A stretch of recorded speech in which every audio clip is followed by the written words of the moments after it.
கல்யாண நிதியே நிதியேத்தினாம் ஸ்ரீ வெங்கட நிவாசாய ஸ்ரீனிவாசாய மங்களம். இமை பொழுதும் நீங்காமல் என்னை இயக்கிக் கொண்டிருக்கும் சப்தகிரி என்று வழங்கப்படக்கூடிய திருமலை திருப்பதி திருவேங்கடமுடியான் இருக்கும் திசை நோக்கி வணங்கிவிட்டு, தாளாட்டும் பொழுதும் பாலூட்டும் பொழுதும் தமிழ் தாய் எனக்கு தந்தவையோ முத்தங்கள், தமிழிலேய சட்டங்கள், தமிழே என் உதடுகள் உதிர்க்கும் வார்த்தைகள் எல்லாம் முன்னால் வந்தவைதான், என் உதரத்தில் ஓடும் உணர்வுகள் எல்லாம் முன்னால் வந்தவைதான். வணங்குகிறேன் தமிழே, வந்து என் நாவிலே சங்கமடு, சங்க நடனமடு. அவைகள் உள்ள பெரியோர்க்கும் என்றுமே எனக்கு துணையோருக்கும் தூய தமிழருக்கும் என் முத்தான முதற்கண் வணக்கத்தை தெரிவித்துக் கொண்டு, வானாகி வலியனாய் நீருமாகி மற்றுமாகி தேனாகி தேனினரும் சுவையதாகி தீச்சுவையின் பயனாகி தேடுகின்ற நானாகி எண்ணிறையோ நின்றோய் நின்னை நாயடியேன் எவ்வாறு நவிற்றுமாறே. செந்தமிழே செங்கரும்பே செந்தமிழர் சீர்காக்கும் நந்தா விளக்கணைய நாயகியே, முந்தை மொழிகளுக்கு மூத்தவளே மூவேந்தர் அன்பே எழில் மகவே எந்தம் உயிரே. ஆன்றோரே சான்றோரே என்னை போன்றோரே உங்கள் அனைவருக்கும் என்னுடைய பணிவான வணக்கத்தை தெரிவித்துக் கொண்டு, நூற்றாண்டு விழா, பார்ப்போட்டும் நூற்றாண்டு விழா, திருச்செங்கோடு சன்மார்க்க சங்கத்திற்கு நூற்றாண்டு விழா என்னும் ஒரு அற்புதமான வரலாற்று சிறப்புமிக்க இனிய தருணத்திலே தமிழ் சான்றோர்களுக்கு தனி ஒரு விழா எடுத்த ஒரு சங்கமாக இந்த சன்மார்க்க சங்கம் இருக்கிறது. அதற்கு முதலில் நாம் ஒரு மிகச்சிறந்த பாராட்டை தெரிவிக்க கடமைப்பட்டுள்ளது. பாரதியாருக்கு விழா, திருவள்ளுவருக்கு விழா, வள்ளலாருக்கு விழா, மகாத்மா காந்தியடிகளுக்கு விழா எடுத்த சன்மார்க்க சங்கம் முதல் முறையாக தன்னுடைய மேடையிலே அணிகலனாய் திகழ்ந்த எங்களை போன்ற தமிழ் பேச்சாளர்களையும் கொண்டு வந்து அமர வைத்து அதற்கு ஒரு நிகழ்வெடுத்து இந்த வரலாற்று சிறப்புமிக்க நிகழ்வில் திருநாவுக்கரசையும் தலைமை பொறுப்பை போட்டு என்னை மரியாதைப்படுத்திய இந்த சங்கத்திற்கு நன்றி. ஒரு அமைப்பு 100 ஆண்டுகளை கடந்து இன்றும் மக்கள் மத்தியிலே பேசும் ஒரு பொருளாக மக்கள் விரும்பக்கூடிய ஒரு அமைப்பாக இருக்கிறதற்கு மிகப்பெரிய தவ வலிமை வேண்டும். நேற்று பெய்த மழையில் இன்று பெய்த காரணை போல இல்லை, 100 ஆண்டுகள் எப்படிப்பட்ட தலைவர்கள் நமக்கு வழிகாட்டியிருக்காங்க நாம பார்ப்போம். 2-3 தலைவர்கள் புதிதாக இருந்தது. எனக்கு தெரிய காசி விஸ்வநாத முதலியார் இந்த தேசத்தின் விடுதலை போராட்டத்திற்காக பாடுபட்டு 6.5 மாதம் ஆந்திராவிலே அலிபுரத்திலே 6.5 மாதம் சிறையில் இருந்த செம்பல் எங்கள் காசி விஸ்வநாத முதலியார். இந்தியா முழுவதும் காந்தியடிகள் ஒரு போராட்டத்தை கையெழுக்கிறார். ஹரிஜன மக்கள் ஆலய பிரவேச உரிமை வேண்டும் என்பதற்காக எல்லா கோவில்களிலும் அந்த ஊர் பிரமுகர்களை வைத்து ஹரிஜன மக்களை கையை பிடித்துக் கொண்டு அந்த கோவிலுக்கு அழைத்து செல்ல வேண்டும். அப்படி திருச்செங்கோடு அர்த்தநாரீஸ்வரர் கோவிலுக்கு போடுகிற நேரத்திலே டாக்டர் சுப்பராயன் ஐயா அவர்களுடைய பெயரை குறிப்பிடுகிறார். அப்படி சுப்பராயன் அவர்கள் என்ன சொல்லுகிறார், நான் என்னதான் குமரமங்கலத்தில் பிறந்தாலும் திருச்செங்கோட்டுல காங்கிரஸ் தியாகின்னு சொன்னா அது அமரர் காசி விஸ்வநாத முதலியார் தான். அதனால காசி விஸ்வநாத முதலியார் தான் திருச்செங்கோடு அர்த்தநாரீஸ்வரர் கோவிலில் நடைபெறக்கூடிய ஆலய நுழைவு போராட்டத்திற்கு தலைமை ஏற்க வேண்டும் என்று சொல்லி இந்தியா முழுவதும் 547 இடங்களில் நடக்கக்கூடிய அந்த போராட்டத்தில் மகாத்மா காந்தியடிகள் திரும்ப அறிவித்த ஒரு தலைவர் அமரர் காசி விஸ்வநாத முதலியார். திருச்செங்கோட்டிலே அர்த்தநாரீஸ்வரர் கோவிலிலே ஹரிஜன மக்களை அழைத்துக் கொண்டு சென்று ஆலயம் என்பது சம உரிமை என்பதை நிலநாட்டிய பெருந்தகை அமரர் காசி விஸ்வநாத முதலியார். தன் வாழ்நாள் முழுவதும் ஜீவகாருண்யத்தை கடைபிடித்த தலைவர். திருச்செங்கோடு அளவிலே பார்க்க போனால் நெசவாளர் காலனி என்னும் ஒரு அற்புதமான ஒரு ஊரை உருவாக்கி கொடுத்த செம்மன் மூதறிஞர் ராஜாஜி அவர்களின் அணுக்க தொண்டராக திகழ்ந்தவர். காந்தி ஆசிரமத்தை 1925 இங்கே இருக்கக்கூடிய சித்தலந்தூர் புதுப்பாளையத்திலே நம்முடைய மூதறிஞர் ராஜாஜி உருவாக்கிய பொழுது அவருடைய போராட்ட களமாக திருச்செங்கோடு திகழ்ந்திருக்கிறது. இந்த தேசத்தின் கவர்னர் ஜெனரலாக தமிழகத்தில் பிரிட்டிஷ் ஆட்சியின் முதலமைச்சராக சுதந்திர இந்தியாவின் முதலமைச்சராக திகழ்ந்தவர் மூதறிஞர் ராஜாஜி. மூதறிஞர் ராஜாஜி இல்லை என்றால் சக்கரவர்த்தி திருமகன் கிடையாது. தமிழ்நாட்டு மாணவர்களுக்கு ராமாயணத்தின் எளிய தர்ம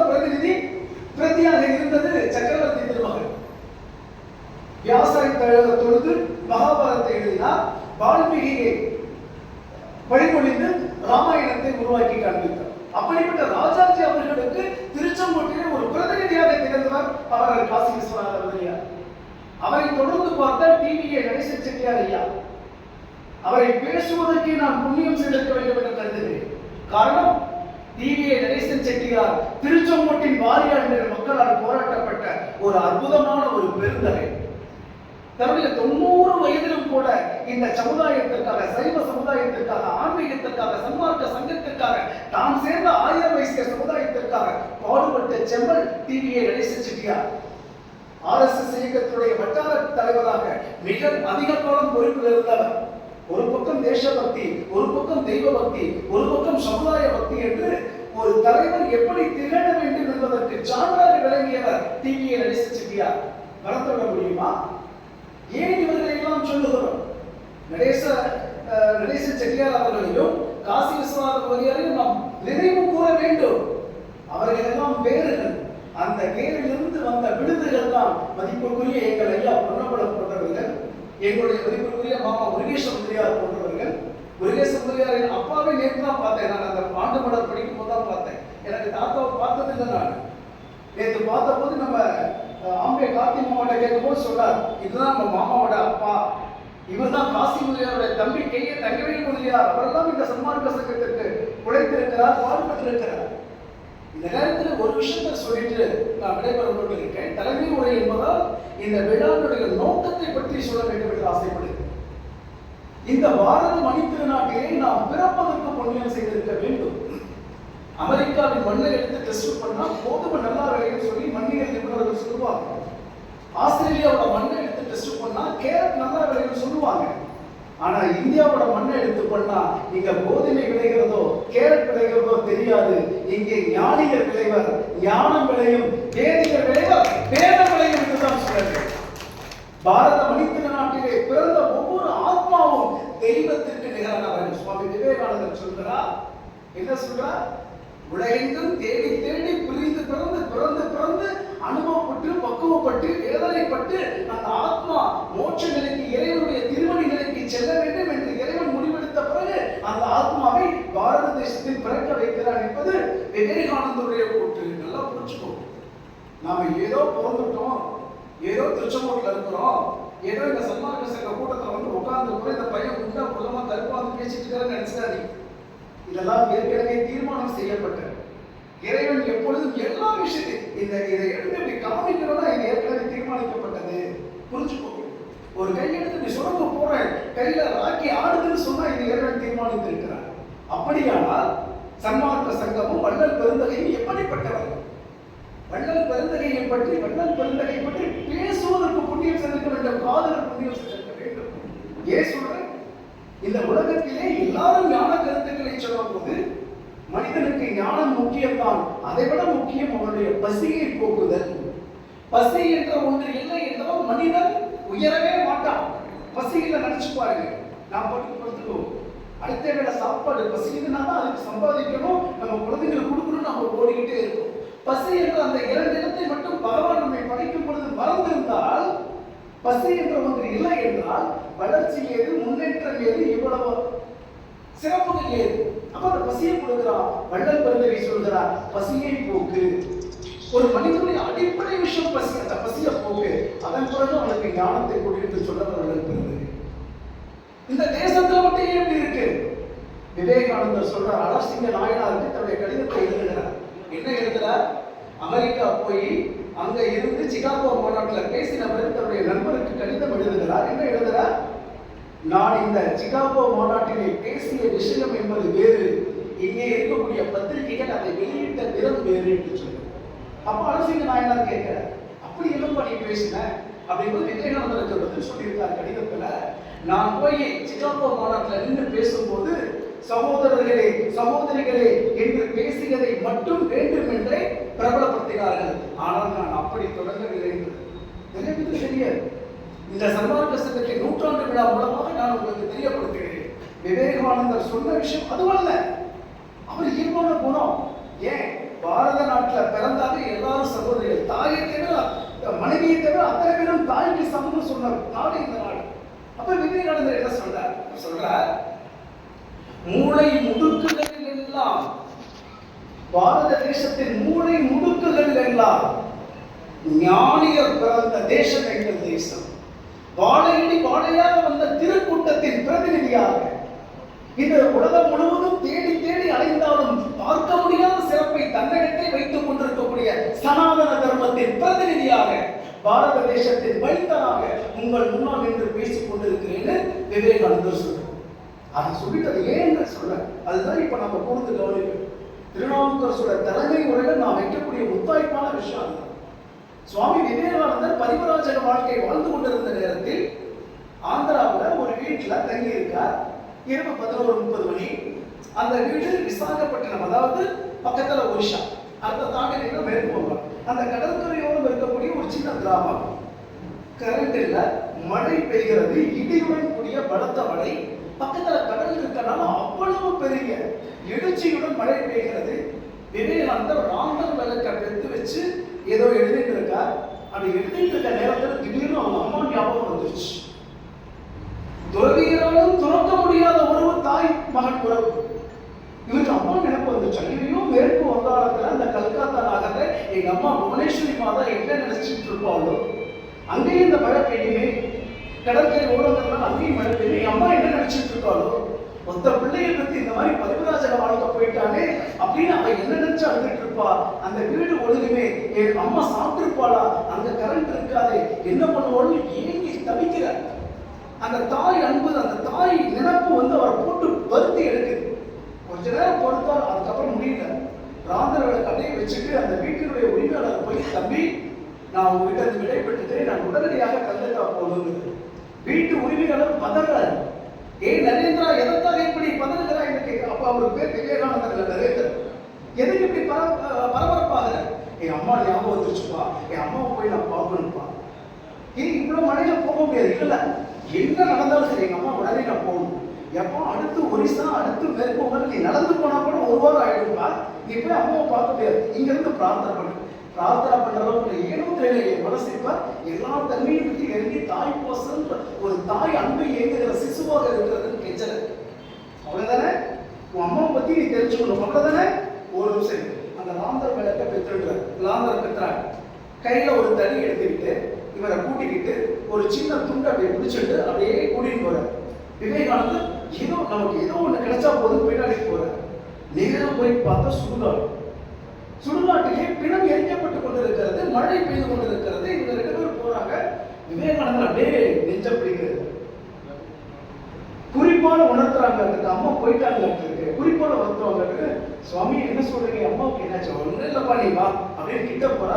பிணம் எரிந்து கொண்டிருக்கிறது. ஒரு வயதான ஒரு பழங்குடி இனத்தவர், காட்டுவாசி தோட்டத்தில் இருக்கக்கூடிய ஒரு மனிதன் அந்த பிணத்தை எரிய வைத்துக் கொண்டிருக்கிறார். அந்த தடியை போட்டு பட்டணத்தடிகள் சொல்லுவார், பிணம் சுடும் தனிதனை போல அப்படி சுட்டுட்டு இருக்கார். இவர் போய் அந்த மனிதர்கிட்ட ஏதோ பேசுறார். என்ன பேசுறார்? இவர் நரேந்திரன் ஹிந்து தர்மத்துக்காக நிறைய கத்துட்டு இருக்கார் அப்படின்னு சொல்றாரு. சொல்லிட்டு அம்மாவை பத்தி ஏதோ நினைவு வாழ்த்துது வர. அந்த பிணம் சுட்டுக்கிட்டே காதல கட்டிட்டு இருந்த அந்த பெரியவர் அப்படி திரும்பி தன்னுடைய தீட்சணிய பார்வையினால விவேகானந்தரை பார்க்கிறார். விவேகானந்தர் செய்வது அறியாமல் அப்படின்னு நின்றுட்டு இருக்கார். அவர் என்ன சொல்ல போறார், அவர் வாயிலிருந்து என்ன வரும்னு சொல்றார். நமக்கு கூட சில சமயங்கள்ல கஷ்டப்படும் போது ஒரு ஜோதிடர் கட்டியோ ஒரு மகான் கட்டியோ ஐயாவை போன்ற ஒரு வயதுல பெரியவர்கிட்டயோ போகும்போது ஏதோ ஒரு நல்ல வார்த்தை வந்துடாது, அப்படி ஏங்கவும் இல்லையா? அப்படி ஒரு ஏக்க பார்வையோடு விவேகானந்தர் பார்த்துட்டு இருக்கார். அப்ப அந்த பெரியவர் சொல்றார், அவர் சொன்ன மொழி இவருக்கு புரியல, அவர் ஏதோ ஒரு மொழி பேசுறார், இவருக்கு புரியுது, வீட்டு உரிமையாளருக்கு புரியுது. அப்ப அவர் பேசி கொடுத்ததையும் குறிப்பா உங்க அம்மா எப்படி இருக்காங்கன்னு கேட்கறாங்க, சொல்லுங்கிறா. அதை மட்டும் பேச்சால் சொல்லாம பிணம் சுட்டுட்டு அந்த தடியை எடுத்து ஏற்கனவே எரிந்து போய் கிடக்கக்கூடிய அந்த சாம்பலை எழுதி காமிக்கிறார். அந்த எழுத்து சமஸ்கிருதம் அல்ல, ஹிந்தி அல்ல, தமிழ் அல்ல, தெலுங்கும் அல்ல. விவேகானந்தர் குறிப்பிடுறார். அந்த என்னதான் எழுதுறான்னு பார்க்கணும், ஒன்றும் புரியல. அப்ப சொல்றா அந்த வீட்டு உரிமையாளர் விவேகானந்தர் சொல்றா, நரேந்திரா, வெளிநாட்டு போறப்பா, கடல் கடந்து போக போற, பாரத தேசத்துடைய பெருமையே உன்னுடைய பேச்சில் இருக்கு. நீ சைவ சமயத்திற்காகவும் இந்து தர்மத்திற்காகவும் சனாதன தர்மத்திற்காகவும் உலக புகழ் பெற போகிறாய்ன்னு சொல்ற, நீ அமெரிக்காவுக்கு போவையாமான்னு சொல்ற. அப்ப விவேகானந்தர் சொல்றார், அதெல்லாம் நான் கேட்கலையே, என் அம்மா எப்படி இருப்பதாலே கேட்டேன். ஏன் என்ன துன்புறுத்துறீங்க, சீக்கிரம் சொல்லுங்க, எங்க அம்மா எப்படி இருக்கா அதை சொல்லுங்க. அப்ப அவர் மீண்டும் எழுதி காமிச்சு சொல்றார், நீ 4 ஆண்டு காலம் அமெரிக்காவில் இருந்துட்டு திரும்பி இந்தியா வருவ, பாரத தேசமே உன்னை மாலை போட்டு வரவேற்கும். அந்த கூட்டத்துல மத்தியில உன்னுடைய அம்மாவும் நின்றுட்டு இருப்பா. இன்னும் 4 ஆண்டுகள் கழித்து உன்னுடைய தாயார் உயிரோடு இருப்பார் என்று சுடுகாட்டிலே பிணம் எரித்துக் கொண்டிருக்கக்கூடிய ஒரு காட்டுவாசி தோட்டத்தில் இருந்த மனிதர் சொல்லுகிறார். இதை அமெரிக்காவிலிருந்து அரசிங்க நாயனாருக்கு கடிதம் எழுதுகிறார். ஏன் இந்த பாரத தேசத்துல யார் ஞானின்னு தெரியாது. இந்த மேடையில இருக்கவங்க மட்டும்தான் ஞானிகளா இல்ல. எங்க அண்ணன் இருக்கார், இந்த மகேஷ் ஆடியோ சிஸ்டம், அவரும் ஞானிதான். ஏன் சன்மார்க்க சங்கத்தின் அத்தனை சொற்பொழிவுகளில் நாம கேட்டிருக்க முடியும். அவர் அந்த இடத்துல உட்கார்ந்து கேட்கிற பாக்கியத்தை வள்ளல் பெருந்தகை அருளி இருக்கிறார். நமக்கு அமுது படைத்திருக்கிறார்களே, ஐயோ நல்ல சான்றோர்கள்லாம் வர்றாங்க, அவருக்கு அமுது படைக்கணும்னு கொடுத்தாங்க, அவர்களும் பாக்கியம் செய்தவர்கள். எங்க அண்ணன் ராமண்ணன், அவர் பேரை சொல்லலைன்னு சொல்றார். ராமண்ணன்னா அப்படியே அந்த முடி தொங்க அப்படியே அப்படியே அந்த மீச அப்படி கீழே அப்படி இருக்கும், மாப்போ சிவஞானத்துக்கு இருக்கிற மாதிரி. ஆனா இன்னைக்கு எல்லாத்தையும் ட்ரிங்க் பண்ணி இலங்கிய தோட்டத்துல அயோத்தி பாலராமனை போன்று வந்து அமர்ந்து இருக்கிறார். அவர் பேசாத பேச்சா? எங்க முருகையன் ஐயா செட்டிநாட்டு பகுதியிலிருந்து வந்து பேசியிருக்கக்கூடிய ஐயா முருகராஜேந்திரன் அவர்கள், அவர் எப்படிப்பட்ட பேச்சாளர்? ஒரு 10 வருடங்களுக்கு முன்னாடி இதே மேடையில நானும் எங்க மாமா மயில் முருகேஷ் மாமாவும் இந்த இடத்துல உட்காந்து கேட்கும் போது மயில் முருகேஷ் மாமா கையை அப்படியே அழுத்தி பிடிச்சு சொல்றா, பேச்சுனா இப்படி இருக்கணும் அப்படின்னு சொன்னார். அப்படிப்பட்ட பேச்சாளர் எங்கள் முருகையா அவரு வந்திருக்கார். இன்னும் நிறைய பெரியவங்க தான் வந்திருக்கார், நிறைய பேர் வந்திருக்கார். சக்கர நாராயணன், அரசு பரமேஸ்வரன் ஐயா, நம்முடைய ராமசாமி ஐயா, ஞானப்பிரகாசம் ஐயா, ராமமூர்த்தி ஐயா. இந்த கூட்டத்திலேயே பாத்தீங்கன்னா நம்முடைய குடவாசல வந்திருக்க ராமமூர்த்தி ஐயா, சிவச்சந்திரன் ஐயா, இப்படிப்பட்ட தலைவர்கள் எல்லாம் இந்த இடத்திலே வந்து ஒரு இடத்தில் அமர்வதே ஒரு பெரிய பாக்கியம் நான் சொல்றேன். ஏன்னா 2 பெரிய சந்திப்புகள் அவ்வளவு சீக்கிரம் நிகழாதுங்க. ராமாயணத்துல பாலகாண்டத்துல ஒரு விஷயம் வருகிறது. ராமர் அயோத்தியிலிருந்து திரும்பி ரிட்டர்ன் வருகிற நேரத்துல பரசுராமனும் ராமரும் சந்திப்பதாக ஒரு காட்சி வரும், ஒரு சம்பவம் நடக்கும். அப்ப எல்லாரும் திகைக்கிறாங்க. ராமர் ஒரு அவதாரம், பரசுராமர் ஒரு அவதாரம், அவதார சந்திப்புகள் நிகழுமான்னு நினைக்கிறாங்க. கிட்டத்தட்ட இத்தனை அவதாரங்கள் ஒரே நிலையில் ஒரே புள்ளியில் அமர வைத்த பெருமை சன்மார்க்க சங்கத்திற்கு உண்டு. எத்தனையோ விழா எடுக்கலாம், தமிழ் சான்றோர்களுக்கு விழா எடுக்கணும். இந்த மண்ணின் பெருமையை, இந்த கலாச்சாரத்தின் பெருமையை, இந்த பண்பாட்டின் பெருமையை பறைசாற்றிக் கொண்டிருக்கும் தமிழ் தாயின் வீர புதல்வர்கள் இவர்கள், வீர புதல்வர்கள். இவர்கள் இந்த மேடையில் இருக்கிறது நாம் செஞ்ச பாக்கியம். அவங்களும் பேச வேண்டும் என்பது முக்கியம். அதனால தலைவலி வழியா ரொம்ப நேரம் போய் தலைவலி வழியா மாறிவிடக் கூடாது என்றார். ஊக்கமும் எனக்கும் இருக்கிறது. வாழ்வது ஒரு முறை, வாழ்த்தட்டும் தலைமுறை, வீழ்வது நாமாக இருப்பினும் வாழ்வது சனாதன தர்மமாக இருக்கட்டும். பாட்டாளியின் நிகழ்ச்சியை முதலாளி பார்ப்பது பணக்கணக்கு, கூட்டாளி தன் அன்பு கேட்க பரிசோதனை கேட்பது பதவி கணக்கு. பாவையவள் பாக்கிவிடும் கடலுக்கு அடுக்கலையில் கறிக்கோட்டால் கிழிப்பதுதான் பால் கணக்கு, தயிர் கணக்கு, மோர் கணக்கு. பாவம் பிள்ளை பள்ளியிலே தப்பிக்க வேண்டும் என பெற்றோர் போட்டு தருவது வீட்டு கணக்கு. பாவ புண்ணியம் பாராத சில அரசியல் மேலைகள் பாவர மக்களிடம் போடுவதோ ஓட்டு கணக்கு, மாட்டு கணக்கு. கரு வைஷ்யா பேங்க் போடுவது அரையாண்டு கணக்கு முடிந்திருக்கும் என்று நம்புகிறேன். நம்முடைய அண்ணன் உமாசங்கரன் போட்டிருப்பது எண்ணெய் கணக்கு. ஆணையத்தை ஒரு வருடம் 100க்கு வட்டி 103, 103 அட்டியின்றி கொடுத்திருக்க நம்ப கடனை. செட்டிமார் சேவையிலே வட்டி கணக்கு. பைந்தவள் செல்வாமாவும் 15 கீழ் கணக்கு. கணக்கு பிள்ளை செய்வதும் கணக்கு, ஒரு பெண்ணை மணக்க பிள்ளை செய்வதும் கணக்கு. 20 18 கூட்டி சொல்லல் மனக்கணக்கு, 20 18 கூட்டி செங்கல் காதல் கணக்கு. ஒன்றுக்கு மேல் இப்போது வேண்டாம் இது குடும்ப கணக்கு. இதில் குசேலுடன் போட்டியிடுவது கொடுமை கணக்கு. சன்மார்க்க சங்கம் போட்டிருப்பது நூற்றாண்டு கணக்கு. காந்தி ஆசிரமத்திற்கு நூற்றாண்டு, காந்தி ஆசிரமத்திற்கு நூற்றாண்டு நடந்து கொண்டிருக்கிறது. நம்முடைய அரசு மேல்நிலைப் பள்ளிக்கு நூற்றாண்டு நடந்து கொண்டிருக்கிறது. வள்ளலார் வலியுறுத்தியதை அப்படியே பின்பற்றி நடக்கக்கூடிய RSS இயக்கத்தின் நூற்றாண்டு விழா நடந்து கொண்டிருக்கிறது. அமரர் காசி விஸ்வநாத முதலியாருக்கு 2012 நூற்றாண்டு விழா, 2000 21 நம்முடைய டிஎம் காளியண்ண கவுண்டரையாவுக்கு நூற்றாண்டு விழா. இப்படி அத்தனை நூற்றாண்டு விழாவும் சேர்ந்து முத்தாய்ப்பு போல சன்மார்க்க சங்கத்தின் நூற்றாண்டு விழா இந்த ஆண்டு முழுவதும் சிறப்பாக கொண்டாடுவோம். வள்ளல் பெருந்தகையை வணங்கி விடைபெறுகிறேன். நன்றி.